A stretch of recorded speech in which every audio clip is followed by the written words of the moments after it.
മടിയിലിരുത്തി വിരലാൽ കുരിശു വരപ്പിച്ച സന്ധ്യകളും ഇളം മുട്ടിൽ കൈകൾ കൂപ്പി ഈശോയ്ക്കുമ്മ കൊടുത്തതും ഇന്നും എന്നോർമ്മയിൽ വീണ്ടും തെളിയുന്നു. തിരിച്ചു നടക്കാൻ കൊതിക്കുന്നു, തിരിച്ചു നടക്കാൻ കൊതിക്കുന്നു.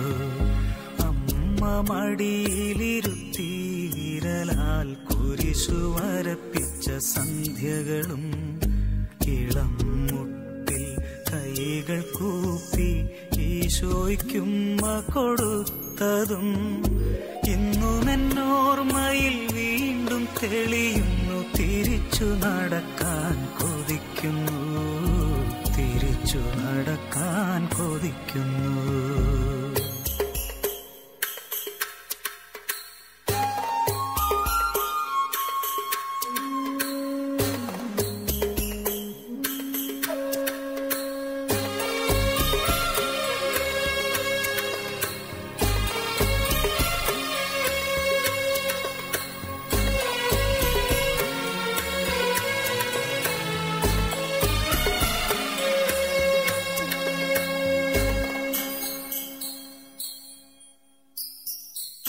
തൂവെള്ള വസ്ത്രവും മുടിയും ചാർത്തി പുലരിതൻ പൂക്കളും കൈകളിലേന്തി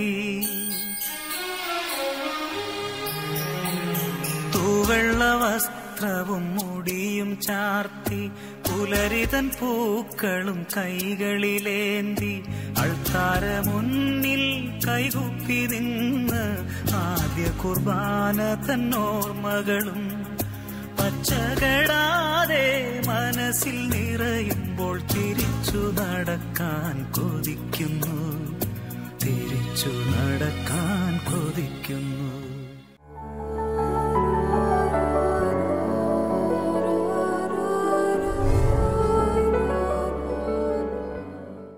ഈശോയിൽ സ്നേഹമുള്ളവരെ, ഇന്നത്തെ സന്ധ്യാവേളയിൽ സാമുവേൽ പ്രവാചകൻ്റെ 2-ാം പുസ്തകത്തിൻ്റെ 12-ാം അധ്യായത്തിൻ്റെ 10-ാം തിരുവചനം അത് ധ്യാനിക്കാം എന്ന് വിചാരിക്കുകയാണ്.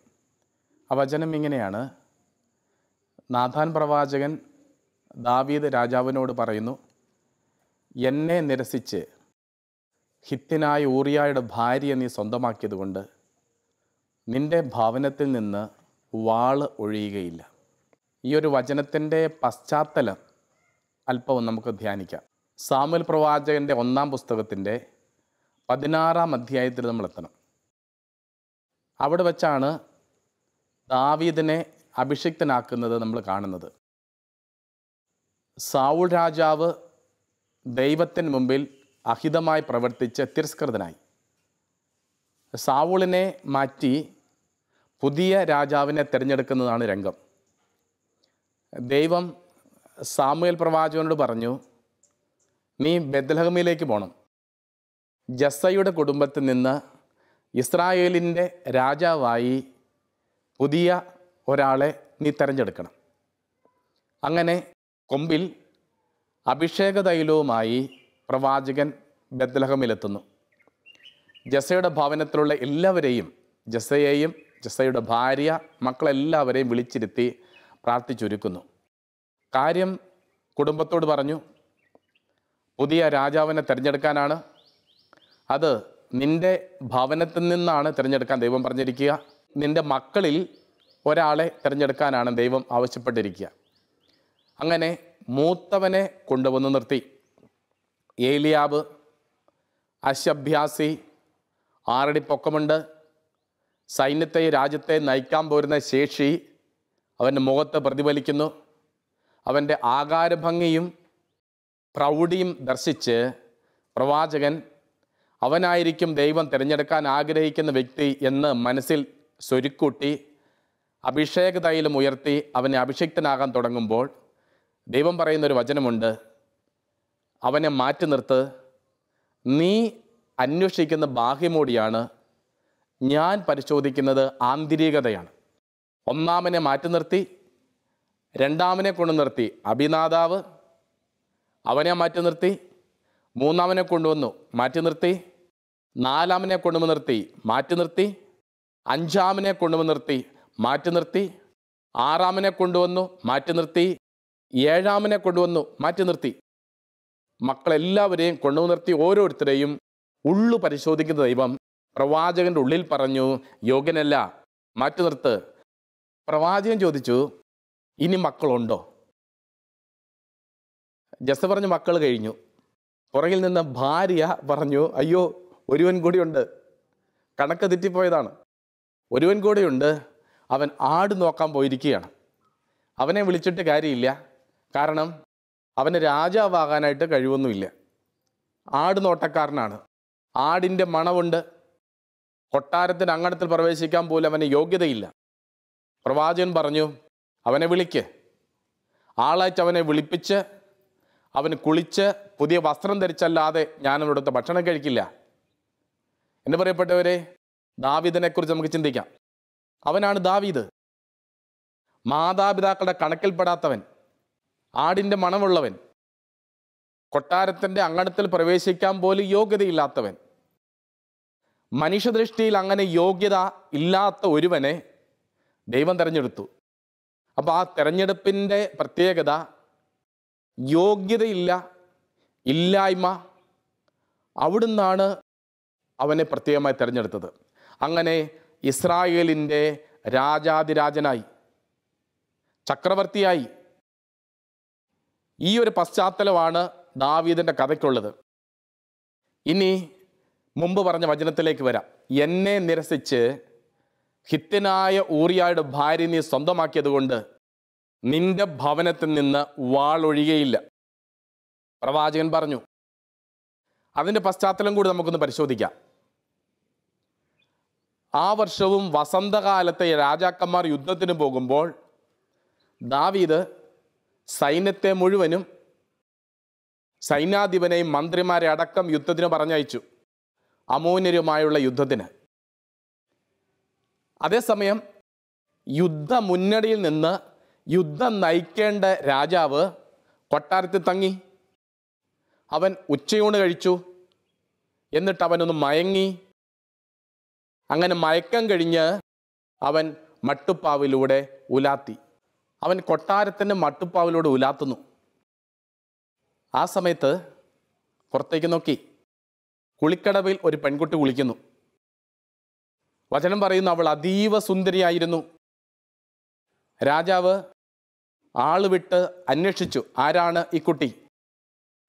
യുദ്ധത്തിൽ പോയിരിക്കുന്ന സൈനികനായ ഊറിയായുടെ ഭാര്യയാണ് എന്ന് രാജാവിന് മനസ്സിലായി.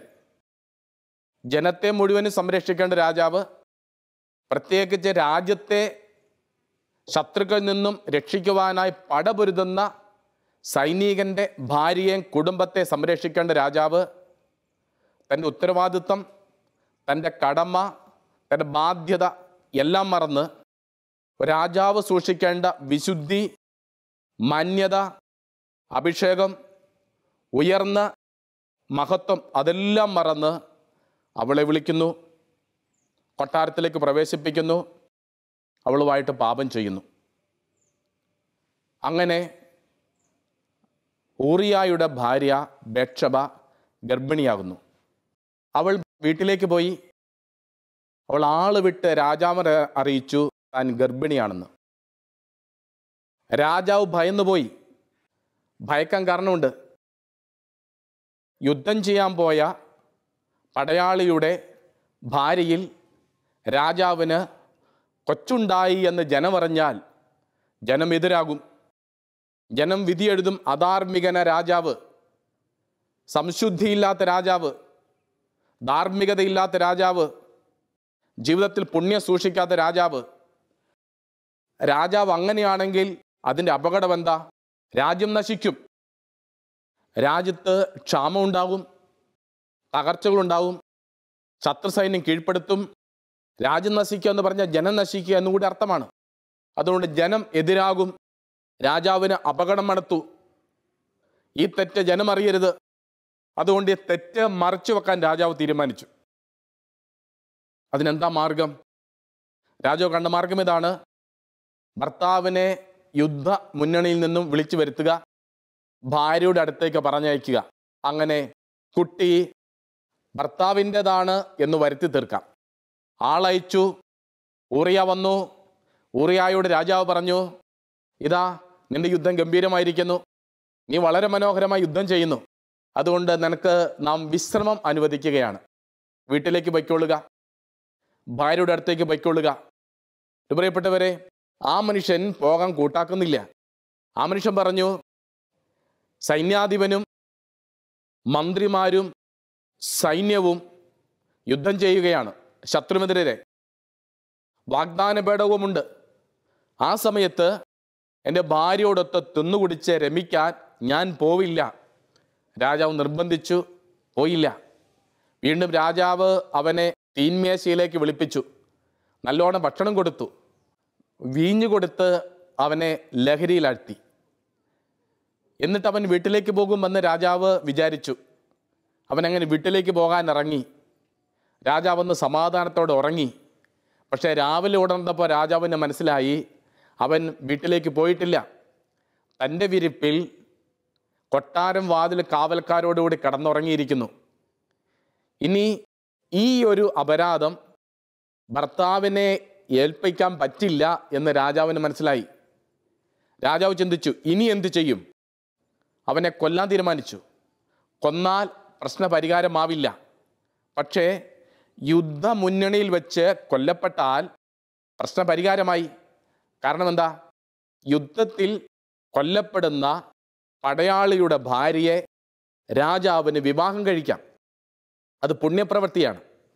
അതുകൊണ്ട് ആ ഒരു നിയമത്തിൻ്റെ മറവിൽ ഊറിയായെ കൊല്ലാൻ സന്ദേശം എഴുതി ഊറിയയുടെ കയ്യിൽ തന്നെ കൊടുത്തുവിടുന്നു. സൈന്യാധിപൻ്റെ കയ്യിൽ കൊടുക്കണം. യുദ്ധത്തിൻ്റെ വിജയത്തിന് പരമപ്രധാനമായ എന്തോ സന്ദേശമാണ് എന്ന് ചിന്തിച്ച് രാജാവ് നൽകിയ സന്ദേശം ഈ മനുഷ്യൻ, നിഷ്കളങ്കനായ മനുഷ്യൻ, ചങ്കോട് ചേർത്ത് പിടിച്ച് യുദ്ധമുന്നണിയിലേക്ക് പോകുന്നുണ്ട്. അവിടെ ഈ സന്ദേശം കൊടുക്കുന്നു. രാജാവിൻ്റെ നിർദ്ദേശപ്രകാരം ഊറിയായെ യുദ്ധമുന്നണിയിൽ യുദ്ധം കൊടുമ്പിരി കൊള്ളുന്ന മേഖലയിൽ നിർത്തി. ഊറിയ കൊല്ലപ്പെടാൻ സൈന്യത്തെ പിൻവലിച്ചു. അങ്ങനെ ഊറിയ കൊല്ലപ്പെട്ടു. വാർത്ത കൊട്ടാരത്തിലെത്തി. രാജാവിൻ്റെ ഉള്ളിൽ സന്തോഷമായി. പക്ഷെ സന്തോഷം പുറത്ത് പ്രകടിപ്പിക്കാൻ പാടില്ല. അതുകൊണ്ട് ദുഃഖം അഭിനയിച്ചു. സന്ദേശവാഹകനോട് കാര്യങ്ങളൊക്കെ തിരക്കി. എന്നിട്ട് രാജാവ് പറഞ്ഞു, നമുക്കൊന്നും പറയാൻ പറ്റില്ലല്ലോ, യുദ്ധത്തിൽ ഇങ്ങനെയൊക്കെ സംഭവിക്കുക സ്വാഭാവികം. ആരൊക്കെ മരിക്കും, എങ്ങനെ മരിക്കും എന്നൊന്നും നമുക്ക് പറയാനായിട്ട് പറ്റില്ലല്ലോ. എല്ലാം ദൈവം അറിയുന്നു. നിയമാവർത്തന പുസ്തകം 4-ാം അധ്യായത്തിൻ്റെ 26-ാം തിരുവചനം പറയുന്നു, ദൈവത്തിന് 2 സാക്ഷികളുണ്ട്. എല്ലാം ഈ ഭൂമുഖത്ത് എവിടെ എന്തെല്ലാം സംഭവിച്ചോ അതെല്ലാം അറിയുന്ന 2 സാക്ഷികൾ. ഈ സാക്ഷികളൊന്ന് ആകാശവും ഭൂമിയുമാണെന്ന് വചനം പറയുന്നു. ദൈവം എല്ലാം അറിഞ്ഞു. ദൈവം പ്രവാചകനെ വിട്ടു. പ്രവാചകൻ ദാവീദിൻ്റെ കൊട്ടാരത്തിലേക്ക് എത്തി. പ്രവാചകൻ ദാവീദിനോട് പറഞ്ഞു, ഒരു കഥ പറയാം. കഥ ഇഷ്ടമുള്ള ദാവീദ് കഥ കേൾക്കാനിരുന്നു. പ്രവാചകൻ പറഞ്ഞു, ഒരു പട്ടണത്തിൽ 2 പേരുണ്ടായിരുന്നു. ഒന്ന് ധനികനാണ്, ഇതരൻ ദരിദ്രനാണ്. ധനികന് 100 ആടുകളുണ്ടായിരുന്നു. ദരിദ്രനാകട്ടെ ഒരു പെണ്ണാട് മാത്രം. ആ പെണ്ണാടാകട്ടെ ആ മനുഷ്യനോടൊപ്പമാണ് ഭക്ഷിച്ചിരുന്നത്. അത്രമാത്രം സ്നേഹമായിരുന്നു ആടിനോട്. ധനികൻ്റെ വീട്ടിൽ ഒരതിഥി വന്നു. 100 ആടുകളിൽ ഒരാടിനെ കൊന്ന് സദ്യ ഒരുക്കണതിന് പകരം പാവപ്പെട്ട മനുഷ്യൻ്റെ പെണ്ണാടിനെ കൊന്ന് സദ്യ ഒരുക്കി. ഇത് കേട്ടപാടെ കോപത്തോടെ രാജാവ് വിളിച്ചു പറഞ്ഞു, അവൻ ആരായാലും മരിക്കണം, അവൻ ആരായാലും മരിക്കണം.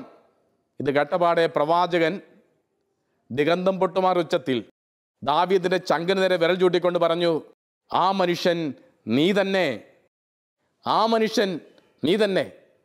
എന്നും പ്രപഞ്ചത്തിൽ മുഴങ്ങുന്ന പ്രവാചക ശബ്ദമാണ്, ആ മനുഷ്യൻ നീ തന്നെ.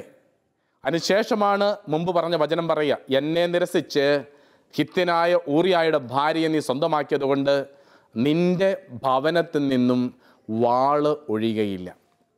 എൻ്റെ പ്രിയപ്പെട്ടവരെ, സത്യത്തിൽ ഇനിയുള്ള മുമ്പോട്ടുള്ള യാത്ര സങ്കടകരമാണ്. ദാവീദിന്റെ ജീവിതത്തിൽ ഈ വചനം അക്ഷരാർത്ഥത്തിൽ നിറവേറുന്നത് നമ്മൾ കാണുകയാണ്. പ്രവാചകൻ പറഞ്ഞു, വാള് നിന്റെ ഭവനത്തിൽ നിന്ന് ഒഴിയുകയില്ല. പ്രിയപ്പെട്ടവരെ, വാളെന്താ? വാള് നാശമാണ്, തകർച്ചയാണ്. വചനം നമ്മൾ കാണുന്നുണ്ട് പല പ്രാവശ്യം വാൾ വരുന്നത് കണ്ടിട്ടും കാവൽക്കാർ കാഹളം മുഴക്കാതിരുന്നത് കൊണ്ട്. അപ്പോൾ വാൾ വരുന്നത്, വാൾ നാശമാണ്, തകർച്ചയാണ്. എന്താണ് ഭവനം? ഒന്ന്, ആ വ്യക്തിയുടെ കുടുംബമാണ് ഭവനം. 2, ശരീരമാണ്. തുടർന്ന് നമ്മൾ കാണുന്നത് രണ്ടും നശിക്കുന്നതാണ്. ദാവീദിൻ്റെ മക്കള്, സാമുവേൽ പ്രവാചകൻ 2-ാം പുസ്തകം അധ്യായം 13 നമ്മൾ കാണുന്നു. ആ 13-ാം അധ്യായത്തിൻ്റെ തലക്കെട്ട് തന്നെ അമ്നോനും താമാറും എന്നാണ്. അമ്നോൻ ദാവീദിൻ്റെ മകനാണ്, താമാർ ദാവീദിൻ്റെ മകളാണ്. ആങ്ങള പെങ്ങന്മാരാണ്. ആങ്ങള പെങ്ങളെ നശിപ്പിക്കുന്നു. ഇത് അപ്പനും ജ്യേഷ്ഠനായ അബ്സലോമും അറിയുന്നു. അബ്സലോം തൻ്റെ വിളവെടുപ്പ് ആഘോഷവേളയിൽ അമ്നോനെ ക്ഷണിക്കുന്നു. അങ്ങനെ അബ്സലോം അനുജനെ കൊല്ലുന്നു. കുടുംബം തകരുന്നതാണിത്. വളരെ വിവരിച്ച് വചനത്തിൽ നൽകിയിരിക്കുന്ന ഭാഗം അച്ഛൻ വളരെ ചുരുക്കി ഏതാനും വാക്കുകൾ സംഗ്രഹിച്ച് പറയുകയാണ്. അനുജനെ ജ്യേഷ്ഠൻ കൊല്ലുന്നു, കുടുംബം തകരുന്നു. അനുജനെ കൊന്നു കഴിഞ്ഞപ്പോൾ ജ്യേഷ്ഠനായ അബ്സലോമിന് ഭയമായി. പിതാവായ ദാവീദ് അമ്നോനെയാണ് കൂടുതൽ സ്നേഹിച്ചത്. അതുകൊണ്ട് അമ്നോനെ താൻ കൊന്നിരിക്കുന്നത് കൊണ്ട് എന്നെ പിതാവ് കൊല്ലും എന്ന് അബ്സലോം വിചാരിച്ചു. അതുകൊണ്ട് അബ്സലോം രാജ്യത്തു നിന്ന് ഓടി രക്ഷപ്പെട്ടു.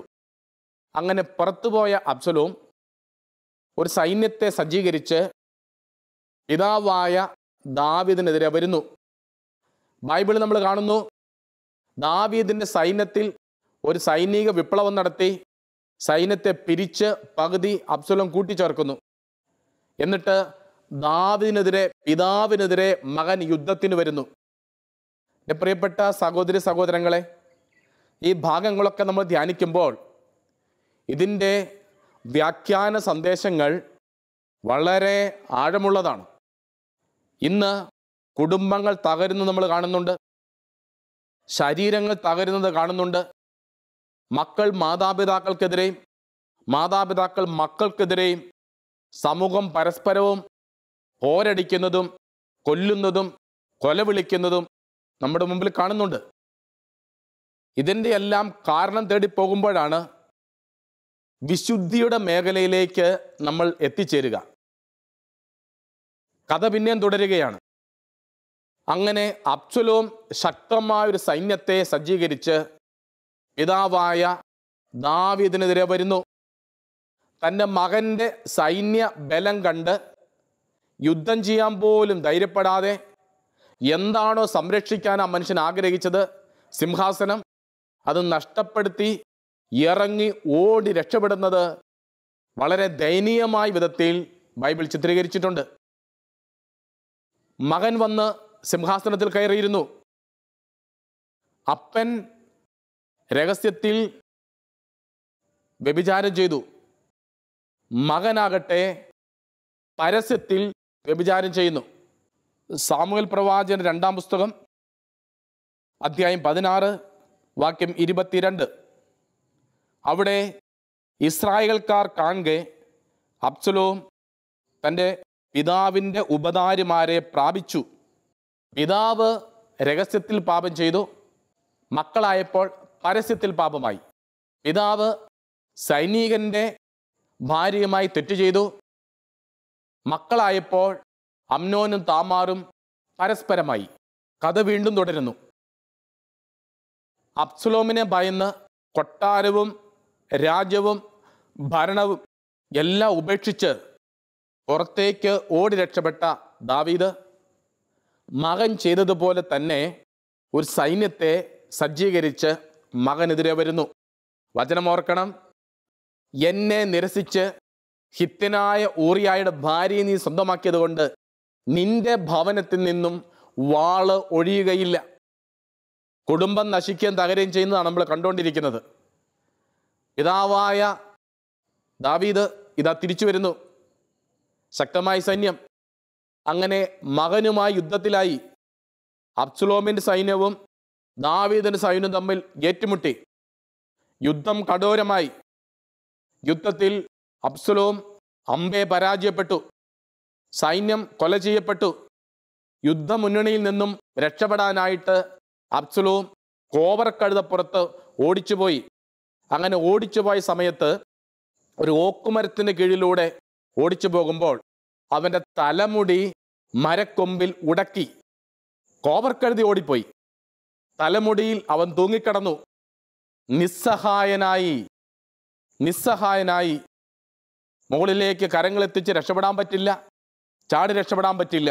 അങ്ങനെ നിസ്സഹായനായി മുടിയിൽ തൂങ്ങിക്കിടക്കുന്ന ദയനീയ കഥാപാത്രത്തെ സാമുവേൽ പ്രവാചകന്റെ 2-ാം പുസ്തകം 18-ാം അധ്യായം അവതരിപ്പിക്കുന്നുണ്ട്. ദാവീദിൻ്റെ സൈന്യത്തെ നയിക്കുന്ന യോവാബ് ഒപ്പമുള്ളവരും ഇത് കണ്ടു. അങ്ങനെ അവനെ കൊല്ലാൻ നിശ്ചയിച്ചു. 3 കുന്തമെടുത്ത് അബ്സലോമിൻ്റെ ചങ്കിൽ കുത്തിയിറക്കുന്ന ഒരു വചനഭാഗം അച്ഛന് വായിച്ചു കേൾപ്പിക്കാം.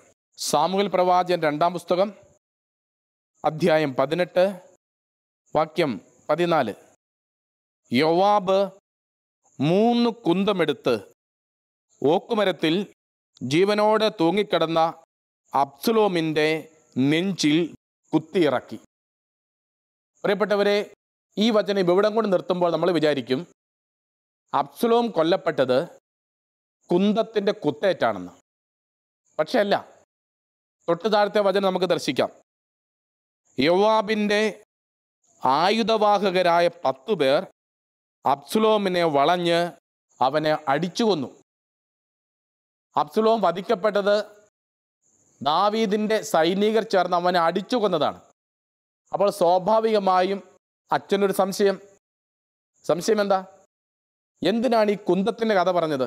യോവാബ് 3 കുന്തമെടുത്ത് ഓക്കുമരത്തെ ജീവനോടെ തൂങ്ങിക്കിടന്ന അബ്സലോമിൻ്റെ ചങ്കിൽ കുത്തിയിറക്കി എന്ന് പറഞ്ഞിട്ടാണ് ആയുധവാഹകരായ 10 പേർ ചേർന്ന് അവനെ അടിച്ചു കൊന്നു എന്ന് പറയുന്നത്. ഇരുന്ന് ധ്യാനിക്കുമ്പോൾ ഈ കുന്തത്തിൻ്റെ കുത്തലിൻ്റെ കഥ പറഞ്ഞത് എന്തിനാണെന്ന് പിന്നീട് നമുക്ക് മനസ്സിലാകുന്നത് മത്തായി സുവിശേഷം 15-ാം അധ്യായത്തിലെത്തുമ്പോഴാണ്. വിശുദ്ധ മത്തായിയുടെ സുവിശേഷം അധ്യായം 15 വാക്യം 18. എന്നാൽ വായിൽ നിന്ന് വരുന്നത് ഹൃദയത്തിൽ നിന്നാണ് പുറപ്പെടുന്നത്, അത് മനുഷ്യനെ അശുദ്ധനാക്കുന്നു. ദുഷ്ചിന്തകൾ, കൊലപാതകം, പരസംഗം, വ്യഭിചാരം, മോഷണം, കള്ളസാക്ഷ്യം, പരദൂഷണം എന്നിവയെല്ലാം ഹൃദയത്തിൽ നിന്നാണ് പുറപ്പെടുന്നത്.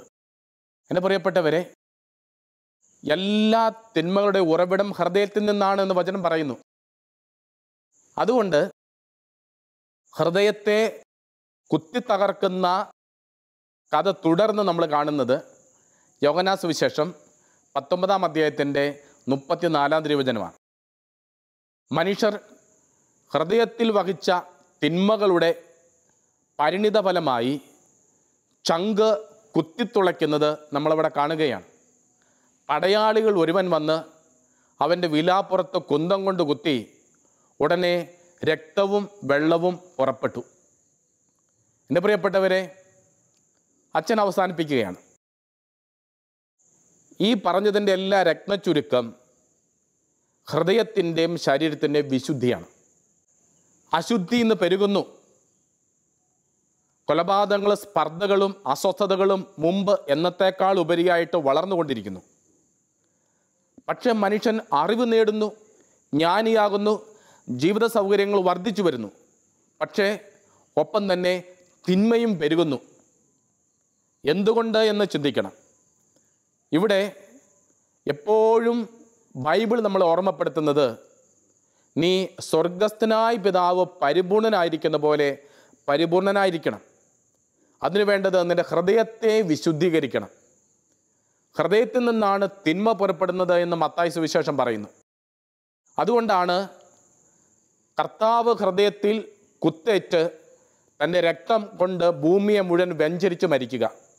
പ്രിയപ്പെട്ടവരെ, ശരീരവിശുദ്ധിക്കെതിരായി തെറ്റു ചെയ്താൽ ശരീരവും കുടുംബവും നശിക്കും എന്ന് വചനം പഠിപ്പിക്കുകയാണ്. അതുകൊണ്ട് തന്നെ നമുക്ക് ജീവിതത്തെക്കുറിച്ചൊന്ന് ആത്മശോധന ചെയ്യണം.